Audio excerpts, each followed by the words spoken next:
जय हिंद दोस्तों, स्वागत है आपका अपने यूट्यूब चैनल में।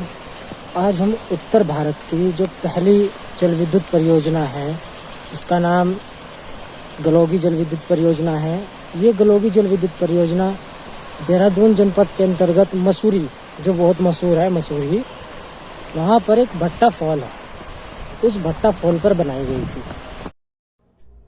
वर्तमान में गलोगी जल विद्युत परियोजना 3.5 मेगावाट की है। स्थापना इसकी 1907 में होती है और बिजली उत्पादन 24 मई 1909 से, जब 3 मेगावाट थी। अब वर्तमान में 3.5 मेगावाट की क्षमता है गलोगी जल विद्युत परियोजना की। ठीक है, इसका बोर्ड भी देख सकते हैं आप। शिलान्यास वगैरह इसका किया गया था हाल ही में जल विद्युत निगम द्वारा।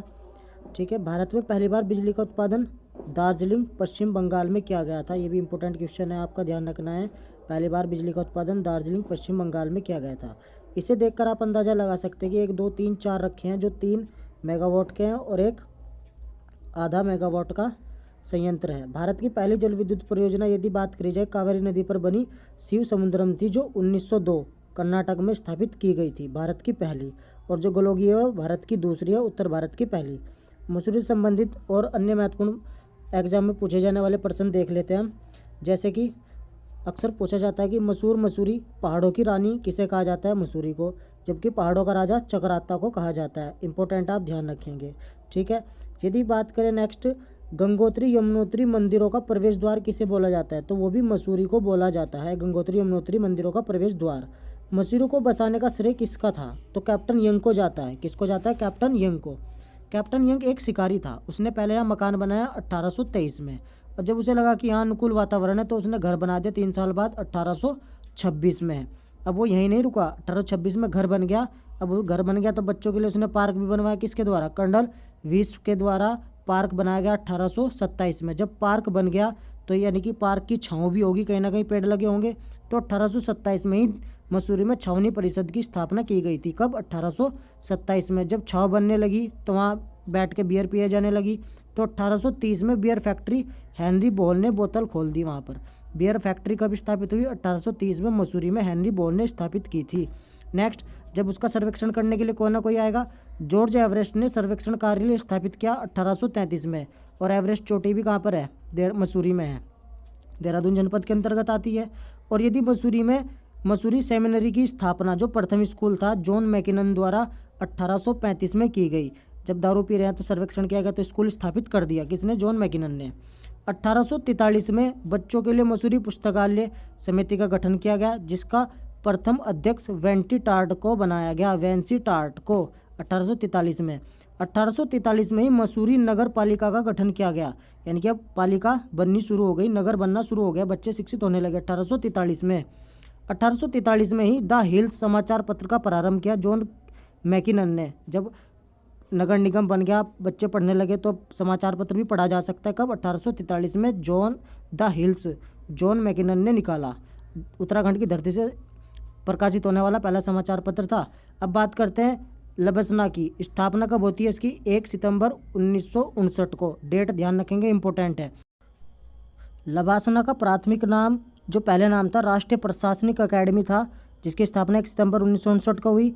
अक्टूबर 1972 में लाल बहादुर इसके आगे नाम जोड़ दिया गया और राष्ट्रीय नाम हटा दिया गया। राष्ट्रीय को फिर जोड़ा गया 1973 में। तब से इसका नाम लाल बहादुर शास्त्री नेशनल प्रशासनिक अकेडमी हो गया है, जिसको लबासना बोला जाता है।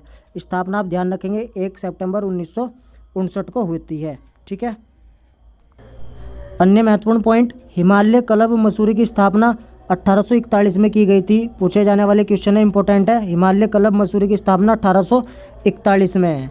नेक्स्ट है हमारा हैप्पी वैली क्लब की स्थापना 1904 में। हैप्पी क्लब वैली की स्थापना 1904 में और हिमालय क्लब मसूरी की स्थापना 1841 में, दोनों याद रखेंगे। नेक्स्ट है the Dehradun club. The Dehradun club की स्थापना 1878 ईस्वी में की गई थी। कब की गई? 1878 ईस्वी में, नोट कर लेंगे आप। भारतीय संरक्षण विभाग का जो हेडक्वार्टर है, मुख्यालय, वो कहाँ है? देहरादून में। 1845 से है। कहाँ पर है? देहरादून में। अन्य मुख्यालयों की बात करें जो देहरादून में इंपॉर्टेंट है, उनको भी आप ध्यान रखेंगे। जैसे कि भारतीय सुदूर संवेदी संस्थान 1966 से इसका मुख्यालय भी देहरादून में है। भारतीय पुरातात्विक सर्वेक्षण संस्थान 1959 से इसका मुख्यालय देहरादून में है। और ONGC का मुख्यालय भी 2003 से देहरादून में है। अन्य भी उन्हें हम नेक्स्ट लेक्चर में कवर करेंगे। फिलहाल जो इंपॉर्टेंट है इस लेक्चर में कवर करते चलेंगे। मसूरी लाइब्रेरी की स्थापना 1843 में की गई थी, जिसके प्रथम अध्यक्ष वेंटी टाड थे। यह आप पीछे भी कवर कर चुके हैं। 1843 डाटा ध्यान रखेंगे। नेक्स्ट बात करते हैं FRI की, फॉरेस्ट रिसर्च इंस्टीट्यूट। 1864 में इसकी स्थापना होती है। प्रथम महानिरीक्षक डॉक्टर डीटरिच बेंड्रेस है। इसी के नाम पर ब्रेंडिस गेट नाम रखा गया है और इन्हीं के द्वारा, इन्हीं की सलाह पर देश का प्रथम महावन महाविद्यालय 1878 में खोला गया, जिसको 1884 में इंपीरियल फॉरेस्ट स्कूल नाम कर दिया गया और 1906 में इंपीरियल वन अनुसंधान संस्थान, और आज़ादी के समय 1947 में इसका नाम भारतीय वन अनुसंधान संस्थान यानी कि FRI कर दिया गया। ठीक है। और FRI का भवन निर्माण 1921 में होता है, जिसके वास्तुकार जेम्स ब्रूम है। उद्घाटन करने के लिए लॉर्ड इरविन 1929 में आते हैं और FRI को डीम्ड यूनिवर्सिटी का दर्जा 1991 में दिया जाता है। मोस्ट इंपोर्टेंट फैक्ट्स ये आपको अच्छे से कवर करने हैं, अक्सर पूछे जाते हैं एग्जाम में। ठीक है गाइज। अब नेक्स्ट बात करते हैं IMA, इंडियन मिलिट्री एकेडमी की स्थापना 1 अक्टूबर 1932 को होती है। ये डाटा आप दिमाग में सेट कर लेंगे। IMA कहाँ है? देहरादून में है। ठीक है।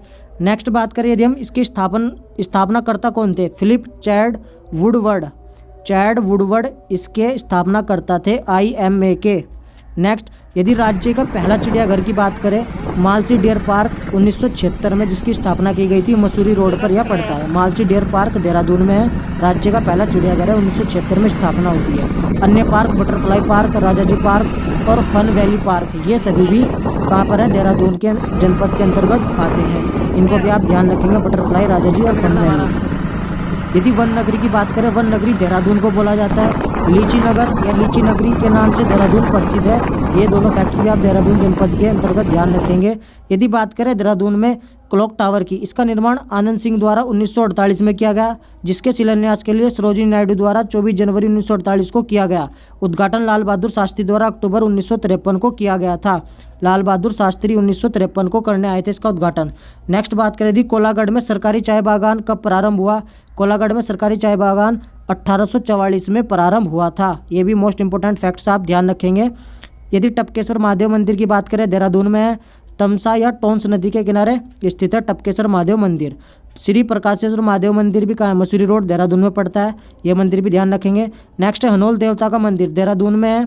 उत्तराखंड का 5वां धाम माना जाता है, जिसको नागर शैली में बना बताया गया है। नागर शैली में बना है हनोल देवता का मंदिर, जो कि देहरादून में है। और देहरादून में ही एक कैमल बैक यानी कि सूर्यास्त का मनोहर दृश्य मसूरी में देखने को मिलता है। देहरादून जनपद के अंतर्गत मसूरी आता है। तो ये चीज़ें आपको मोस्ट इंपोर्टेंट फैक्ट्स थी जो आज आपने कवर किए। सेकंड पार्ट भी इसका जल्द ही आएगा। तब तक के लिए आप सब्सक्राइब कर ले चैनल को और बेल आइकन ओपन कर ले, ताकि नोटिफिकेशन सबसे पहले आपके पास पहुँच सके। फिर मिलेंगे नेक्स्ट। तब तक के लिए दोस्तों, जय हिंद, जय भारत। अपनी राय अवश्य दें। धन्यवाद।